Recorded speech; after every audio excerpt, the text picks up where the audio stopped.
லாஃபிங் கேஸ்ன்னு சொல்கிற NO2 வச்சுட்டு மட்டும் ஏன் கம்ப்ளீட் சர்ஜரி பண்ண முடியாது?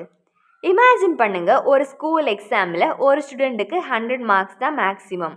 ஆனால் ஒரு பர்டிகுலர் லெவல் ரீச் பண்ண 104 மார்க்ஸ் தேவைன்னு வச்சுக்கோங்க. ஸ்டூடெண்ட் எவ்வளோ ட்ரை பண்ணாலும் மேக்ஸிமம் 100 தான் ஸ்கோர் பண்ண முடியும். ஸோ அந்த ரிக்வயர்டு லெவலை ரீச் பண்ண முடியாது. அதே கான்செப்ட் தான் NO2ஓட மேக்லேயும். NO2ஓட மேக் அப்ராக்சிமேட்லி 104%. மேக்னா ஸ்டாண்டர்ட் கண்டிஷனில் 50% பேஷண்ட் சர்ஜிக்கல் ஸ்டிமுலஸுக்கு மூமெண்ட் இல்லாமல் இருக்க தேவையான ஆல்வியோலார் கான்சன்ட்ரேஷன். ஆனால் நார்மல் அட்மாஸ்பியரிக் ப்ரெஷரில் 100%க்கு மேலே NO2 கான்சன்ட்ரேஷன் அச்சீவ் பண்ண முடியாது.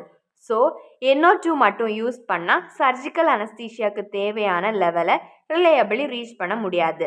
அதனால் NO2வை ஆக்சிஜன் ப்ளஸ் அதர் அப்ரோப்ரிகேட் அனஸ்தட்டிக் ஏஜெண்டோட காம்பினேஷனில் யூஸ் பண்ணுவாங்க.